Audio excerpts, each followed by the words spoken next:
Hello नमस्कार। मैं doctor Surendra खंसली ज्योतिष आचार्य ज्योतिष की इस नई श्रृंखला में आपका स्वागत करता हूं। दोस्तों, आज बात करते हैं हम मंगल की, मार्स प्लेनेट की। और मार्स प्लेनेट की बात क्यों न करें, क्योंकि जो कुंडली मिलान होती है उसमें जो मार्स का रोल होता है वो बहुत महत्वपूर्ण होता है। कुंडली के मिलान के लिए हम मार्स की पोजीशन को जरूर देखते हैं दोनों कुंडलियों में, और उससे ये पता करते हैं कि कुंडली मांगलिक है या नहीं है। यदि मांगलिक कुंडली होती है तो उसमें ये देखा जाता है कि यदि मांगलिक ही कन्या भी हो तो ज़्यादा अच्छा है, या कन्या की कुंडली मांगलिक है तो उसमें ये देखा जाता है कि जो जो उसमें कन्या के साथ में जो वर है उसकी भी कुंडली मांगलिक हो तो ज़्यादा अच्छा रहता है। फिर भी कई मामलों में आजकल लव रिलेशन जो प्रेम विवाह होते हैं उनमें इन चीज़ों को देखते हुए ये देखा जाता है क्या ये शादी हो सकती है या नहीं। इसके लिए भी बहुत सारे प्रयास करने होते हैं और उन प्रयासों में कुछ प्रयास विशेष रूप से कारगर सिद्ध हुए हैं। वो ज्योतिष के हिसाब से सही भी बैठते हैं। चलिए, सबसे पहले हम ये पता करते हैं, ये जानने की कोशिश करते हैं कि कुंडली में जो मंगल है, मंगल का दोष कौन कौन से स्थान पर होता है, मंगल दोष वाली कुंडलियां कौन होती हैं, और मंगल को मंगल दोष क्यों कहा जाता है। वैसे तो मंगल मंगल की को यदि परिभाषित करें तो एक डायनामिक पर्सनालिटी है, एक अट्रैक्शन है, एक हमारा स्ट्रेंथ है। उसके साथ साथ में हमारे जो काम करने की क्षमता है वो मंगल से ही है। मंगल सेनापति, जो ग्रहों में जो 9 ग्रह हैं उनमें सेनापति मंगल ही हैं। तो कार्य करने की जो कैपेबिलिटी है वो भी मंगल से है। साथ साथ में हमारी स्ट्रेंथ भी मंगल ही दर्शाता है। इसके साथ साथ में जो हम मंगल से कार्य कौशल तो देखते ही हैं, साथ साथ में मंगल से हम कई और चीज़ों का भी अध्ययन करते हैं। उसमें पूर्व जन्म, उदय होना, सकारात्मक योग, और इसके साथ साथ में जो कई प्रकार की दृष्टियों में मंगल को विशेष स्थान दिया गया है। सेनापति भी है, बल भी है, उतावली भी है, इनमें जल्दबाजी भी है। और ये जो मंगल जिनका अच्छा होता है वो लोग जो अब डिफेंस है, एयरफोर्स है, डिफेंस के जो सर्विसेज हैं उनमें जाते हैं, रिस्क वाले फील्ड में जाते हैं, पुलिस में जाते हैं। इसके अलावा जो कई और फील्ड हैं, जो जो इसके जो मेडिकल फील्ड में, और उसके बाद इंजीनियर्स फील्ड में, जो जहाँ पर भी हाई रिस्क होता है उनमें भी ये जाने में कोई संकोच नहीं करते। मंगल का जो गोचर है एक विशेष महत्वपूर्ण गोचर समझा जाता है। चलिए, कुंडली में देखते हैं कि वो कौन से स्थान है जहां पर कुंडली मिलान करते समय मंगल को पहचाना जाता है विशेष रूप से। आइए देखते हैं। सबसे पहले जो फर्स्ट प्लेस है, जो मंगल होता है, वो कुंडली मिलान के लिए 4 स्थानों में देखना बहुत जरूरी होता है। वो पहला स्थान, चतुर्थ स्थान, सप्तम स्थान, अष्टम स्थान और 12वां स्थान, जिसे द्वादश भाव भी कहा जाता है। इन भावों में यदि मंगल बैठे हुए हैं तो वो मांगलिक गिना जाता है। वो लड़का भी और वो लड़की भी। जो कन्या है या जो वर है, दोनों यदि इन स्थानों में मंगल हैं तो मांगलिक गिने जाते हैं। और उसके बाद ये बताया जाता है कि मांगलिक ही यदि वर हो या मांगलिक ही कन्या हो तो ये शादी हो सकती है। अब मैं आपको बताता हूँ, ये जो फर्स्ट हाउस के मांगलिक होते हैं ये हाईली एनर्जेटिक होते हैं, एग्रेशन भी थोड़ा होता है। और यहाँ पर मंगल होने से कई तरह की एक्साइटमेंट भी होती है। दबाव में रह करके ये लोग काम नहीं करते। इनका स्वच्छंद वातावरण और एक हाई प्रोफाइल को मेंटेन करने वाले होते हैं। काफी आगे तक इनकी रीच बन जाती है यदि इनके कुंडली में अच्छी स्थिति है, मंगल उच्च की है, तो इनको एक अच्छी स्थिति मिलना स्वाभाविक है। मंगल जब भी इस स्थान में होते हैं तो मांगलिक कन्या देखी जाती है, वो इन स्थानों में कहीं भी हो सकती है।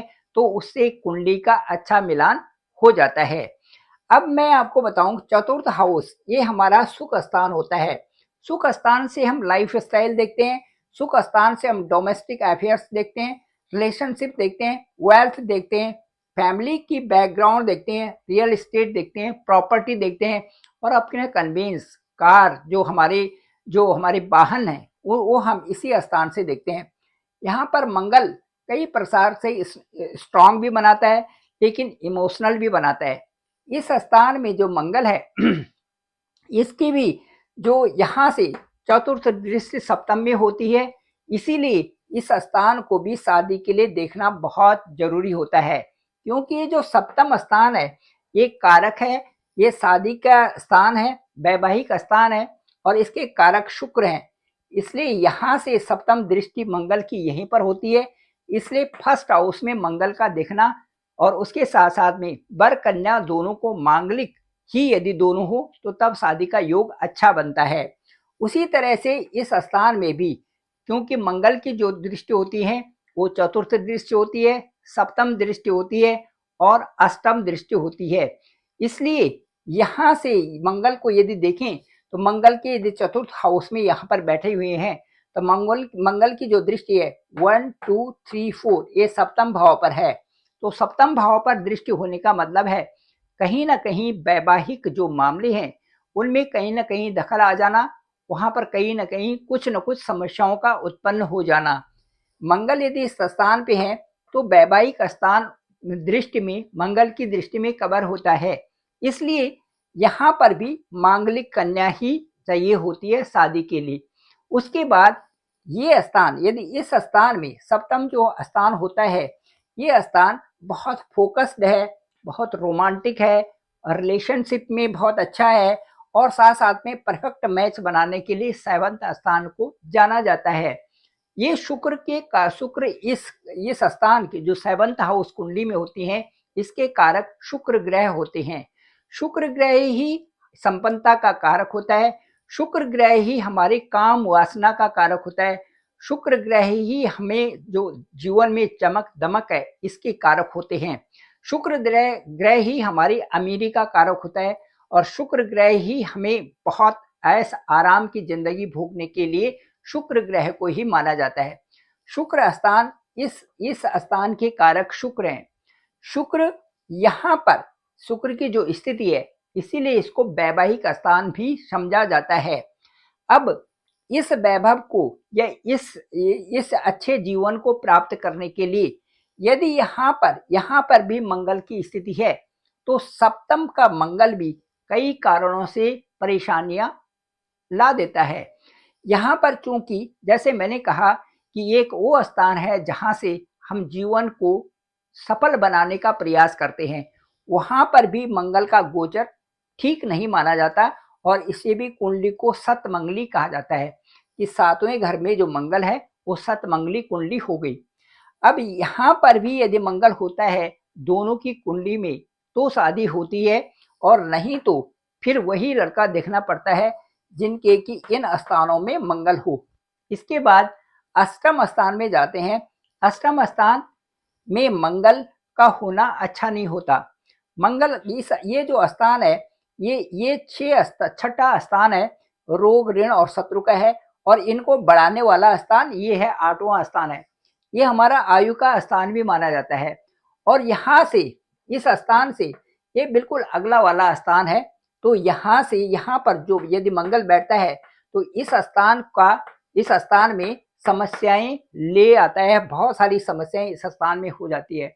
यहाँ तक कि अष्टम मंगल के द्वारा यदि मांगलिक कुंडली नहीं है और अष्टम मंगल की जब भी दशा आती है तो यहाँ पर तलाक या डिवोर्स की केसेस होने स्वाभाविक हैं, क्योंकि अष्टम का मंगल है।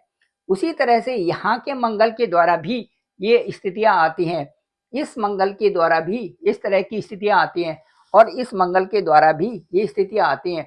द्वादश भाव में तो आती आती हैं। तो कहने का मतलब है कहीं ना कहीं से इस स्थान पर जो दृष्टि होती है वो इस स्थान की जो वैवाहिक जीवन को कहीं ना कहीं प्रभावित जरूर करते हैं।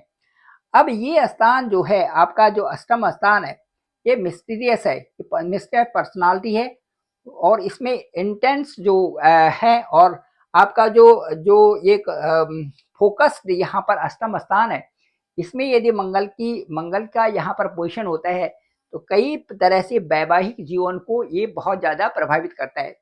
इसी तरह से द्वादश भाव का जो यहाँ पर जो है ये फिजिकल, मेंटल और हेल्थ रूप से कई प्रकार से यहाँ पर प्रभावित करता है। इसमें एंग्जाइटी और स्ट्रेस भी आ जाते हैं। जब मंगल की दशा यहाँ पर होती है तो ये वैवाहिक जीवन को 100% प्रभावित करता है। कैसे? 1 2 3 4 5 6 7 8 मंगल की अष्टम दृष्टि यहाँ पर, और उसमें कई प्रकार से कई सारे केसेस हो जाते हैं डिवोर्स के, कई सारे केसेस वहाँ सेपरेशन के हो जाते हैं। तो ये स्थिति है। और मंगल कहाँ पर है और मंगल से क्या क्या हो सकते हैं, तो ये जो मंगल की स्थितियां हैं, इसीलिए वर और वधू जो दोनों के दोनों वर और कन्या के मिलान के लिए एक दूसरे की कुंडली में मांगलिक होना जरूरी है। चलो इसके बाद हम ये बात करते हैं कि दूसरा जो होता है 1 5 और 9, ये दोनों के दोनों मित्र राशि होनी चाहिए। यदि यहाँ पर यदि मंगल, सूर्य और यहाँ पर बृहस्पति की राशियां हैं, तो जो कन्या की राशि में उसमें भी यहाँ पर यदि सूर्य भी आ जाए, बृहस्पति आ जाए और यहाँ पर मंगल आ जाए तो ठीक है, एक दूसरे की मित्रता होनी आवश्यक है। सपोज यहाँ पर 1 अंक है, मेष लग्न की कुंडली है, यहाँ पर 5 है और यहाँ पर 9 है, तो जो ये कन्या की कुंडली होगी उस यहाँ पर 1 का जो लॉर्ड है वो मंगल, ये जो 5 है इसका लॉर्ड है सूर्य और जो 9 है इसके लॉर्ड हैं बृहस्पति। और उसी तरह से यदि कन्या की कुंडली भी देखें तो यहाँ पर यदि लग्न है 5, यहाँ पर 9 और यहाँ पर 1, तो इस तरह से ये इनके जो लॉर्ड होंगे वो सूर्य, यहाँ पर बृहस्पति और यहाँ पर मंगल। इस तरह से ये इनमें भी आपस में मित्रता होनी जरूरी है। यदि यहाँ पर 10 है और कन्या की लग्न में यहाँ पर 5 था तो ये शत्रु राशि हो गई। 10 का मतलब यहाँ पर हो गया कि जो सिंह ने 10 का मतलब यहाँ पर हो गया शनि वाली राशि है। और यदि कन्या में यह 5 है यहाँ पे, तो 5 का जो लॉर्ड है वो सूर्य है। और यहाँ पर यदि लग्न कन्या की कुंडली में यहाँ पर 5 है और लड़के की कुंडली में 10 है, तो ये 10 का मतलब है मकर लग्न और 5 का मतलब है सिंह लग्न। तो सिंह लग्न के जो लॉर्ड है सूर्य है और जो 10 यहाँ पर लग्न है उसके लॉर्ड है शनि, तो दोनों में शत्रुता हो गई। उसी तरह से यहाँ पर भी आएगा। यदि 2 आ जाए और यहाँ पर पहले से है 1 है, तो यहाँ पर भी मंगल है और यहाँ पर जो हो गए शुक्र हो गए। तो इस तरह से शत्रु भाव जहाँ पर भी होता है उस कुंडली में कई प्रकार से स्थितियां बहुत अच्छी नहीं बनती। तो शत्रु और मित्र राशि 1 5 9 में भी मित्र राशि यदि हो तो कुंडली का अच्छा मिलान समझा जाता है। इसके साथ साथ में कई कुंडलियां ऐसी होती हैं जिनका कि मन को मिलान किया जाता है। मन मिलान यदि हो जाता है तो भी कुंडली मिलती है। मन का मतलब है चंद्रमा, और चंद्रमा यदि आपके यहाँ से यहाँ पर देखते हो तो ये इस भाव में चंद्रमा लड़की का है, इस भाव में चंद्रमा यहाँ पर लड़के का है, तो दोनों का मन मिलान हो जाता है। इसी तरह से यदि यहाँ पर चंद्रमा है और यहाँ पर लड़के का चंद्रमा है, इस तरह से मन का मिलान हो गया। तो जो सीधे सामने यदि चंद्रमा है तो मन का मिलान वहां पर जहां पर होता है वहां पर भी कुंडली को मिलान समझा जा सकता है। इसी तरह से 1 5 9 में यदि लड़की की कुंडली में चंद्रमा एक यहाँ पर फर्स्ट हाउस में है, लड़के की कुंडली में यहाँ पर 5th हाउस में है, या पहले हाउस में यहाँ पर चंद्रमा है दोनों का, तो मन का मिलान हो गया। 5वें घर में दोनों का चंद्रमा है, मन का मिलान हो गया। या 9वें घर में दोनों का चंद्रमा है तो मन का मिलान हो गया। या फिर 1 5 9 में से यहाँ पर किसी भाव में भी चंद्रमा हो तो दोनों की, तो ये मन का मिलान समझा जाता है। और इसको हम ये कहेंगे कि किसी तरह से भी मन के मिलान हो गया, एक साथ दोनों का मन का मिलान हो गया, इसका मतलब है कुंडली मिल रही है।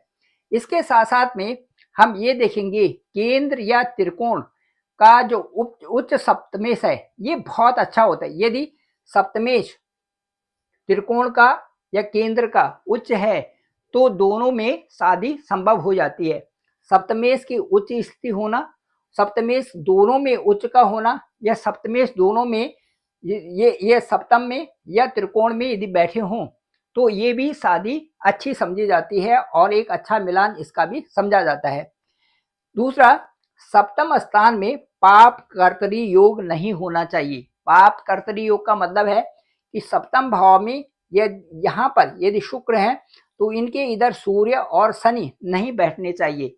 पाप कर्तरी योग का मतलब है कि जहां पर शुक्र हैं या जहां पर बृहस्पति हैं, यदि सप्तमेश हो तो उनके दोनों तरफ जैसे सूर्य है और शनि है, ये यदि बैठे हों तो ये पाप कर्तरी योग बना जाते हैं, इसके इस तरफ और इस तरफ। इसलिए कुंडली मिलान के लिए सप्तमेश के दोनों तरफ अच्छे ग्रहों का होना भी जरूरी है। इसके अलावा हम ये देखेंगे कि जो 6, 8 और 12, 6, 8 और 12 जो ये है 6th हाउस, 8th हाउस और 12th हाउस, इन तीनों के लॉर्ड यदि सप्तमेश में हो तो ये शादी भी दिक्कत या परेशानी वाली हो जाती है। छह क्यों इसलिए होती है कि जो छठा स्थान है ये ऋण, रोग और शत्रु का होता है। यदि शत्रु भाव का जो लॉर्ड है वो सप्तमेश में यहाँ पर आता है तो उसकी दशा और अंतर्दशा आने पर लड़ाई झगड़ा होता है और तलाक तक की नौबत आ जाती है, डिवोर्स की नौबत आ जाती है। इसी तरह से अष्टम जो है इस भाव का व्यय करता है जो आपके वैवाहिक स्थान है। यदि अष्टम का जो लॉर्ड है वो सप्तम में आ जाते हैं तो कभी भी कोई भी परेशानी आ सकती है। जब उसकी दशा और अंतर्दशा आएगी उस समय परेशानी आना स्वाभाविक है। इसी तरह से द्वादश भाव का 6, 8 और 12, द्वादश भाव का इस भाव के जो लॉर्ड होंगे कोई भी हो सकते हैं, वो आकर के सप्तम में बैठ जाते हैं। तो यहाँ पर भी जो कई प्रकार से डिप्रेशन, परेशानी और कई प्रकार से जो अपने आपस में एनिमिटी ये बढ़ जाती है और दशा अंतर्दशा आने पर ये सारी प्रॉब्लम्स होती हैं। तो 6, 8, 12 के जो लॉर्ड हैं उनका स्थान यहाँ पर सप्तम में यदि होता है तो कई प्रकार से परेशानियां यहाँ पर होनी संभव है।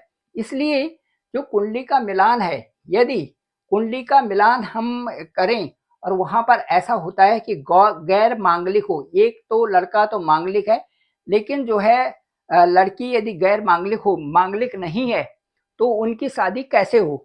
यदि लव रिलेशन है, यदि किसी तरह से वो एक दूसरे के साथ शादी करना चाहते हैं तो शादी कैसे हो। इसके लिए ये सबसे अच्छी बात ये है कि यदि यहाँ पर मंगल होते हैं तो मंगल यदि लग्न में, लड़के की कुंडली में लग्न में मंगल है तो लड़की के इस स्थान में, 7वें स्थान में, ठीक सामने वाले स्थान में यहाँ पर राहु, शनि और शनि यदि यहाँ पर होते हैं तो वो शादी यहाँ पर मानी जाती है कि उसका जो मंगल का दोष है वो उन प्रभावों से, मैलिफिक जो ग्रह है उनके प्रभाव से जो मंगल का दोष है वो हट जाता है। इसी तरह से यदि यहाँ पर भी यदि मंगल है, मंगल के सामने इस हाउस में भी यदि राहु है यहाँ पर और शनि है तो मंगल दोष हट जाता है। इसी तरह से इस स्थान का ये हो गया, इस स्थान का ये हो गया। और यहाँ से यदि ये अष्टम स्थान है, अष्टम स्थान के यहीं पर यदि राहु और शनि हो, यदि वहीं पर जहां पर मंगल है वहां पर भी राहु और शनि हो तो ये मंगल दोष हट जाता है। यहाँ पर भी उसी तरह से राहु और शनि होने से यदि एक की कुंडली में यहाँ पर मंगल है और दूसरी की कुंडली में राहु और शनि हो तो मंगल दोष खत्म हो जाता है। इसी तरह से यहाँ से भी लेते हैं, इसका सप्तम भाव लेते हैं, 1, 2, 3, 4, 5, 6, 7। यहाँ पर यदि मंगल है और यहाँ पर राहु और शनि है तो यहाँ पर भी मंगल दोष का प्रभाव कम हो जाता है। इसी से तरह से द्वादश स्थान के बाद यदि यहाँ पर भी राहु और शनि हो तो मंगल दोष का प्रभाव कम होता है और इसके अलावा 1 2 3 4 5 6 7 यहाँ पर भी यदि यहाँ पर मंगल है और यहाँ पर राहु और शनि हो तो मंगल दोष का प्रभाव कम होता है। ठीक आमने सामने या उसी हाउस में यदि राहु और शनि है तो मंगल दोष उसका प्रभाव कम हो जाता है। ये कुंडली मिलान का एक हमने आज बताया। इसमें मुख्य रूप से मंगल की भूमिका बताई कि मांगलिक कुंडली में होना, मांगलिक दोष होना, मांगलिक से मंगल से क्या हो सकता है, क्या स्थितियां आ सकती है, 6 8 12 क्या बताता है, और इन सभी को जो एक मिला जुला जो इसमें कुंडली मिलान के लिए हमने आपको बताया, ये विशेष रूप से मंगल का प्रभाव कुंडली में देखा जाता है। ये दोनों की कुंडली यदि मांगलिक हो तो विवाह जो है, वैवाहिक स्थिति बहुत अच्छी और खूबसूरत ढंग से आगे बढ़ती है। Thank you very much. मैं डॉक्टर सुरेंद्र खंसली, ज्योतिष आचार्य। डिस्क्रिप्शन पे मेरा नंबर है 9868280191। मुझे आप डायरेक्ट कॉल कर सकते हैं। मैं आपका कॉल पिक करूंगा और उसके बाद बताएंगे कि आपकी कुंडली में कहाँ पर मंगल बैठे हुए हैं, उनका क्या प्रभाव है, और मंगल से किस तरह से आप प्रभावित हैं, और मंगल आपके लिए किन किन चीज़ों में एक बहुत उन्नति का रास्ता ढूंढ रहे हैं। इन सब चीज़ की चर्चा करते हुए आपसे ओवर फोन बात की जाएगी। मुझे लगता है कि आपकी कुंडली स्पष्ट रूप से बताएगी कि आप किस तरह से प्रोग्रेस कर रहे हैं और प्रोग्रेस के लिए आपको किन किन चीज़ों की आवश्यकता है। कुंडली मिलान करते समय आपने क्या देखना है। Thank you very much. आप सभी लोगों का धन्यवाद, आप सभी लोगों का आभार।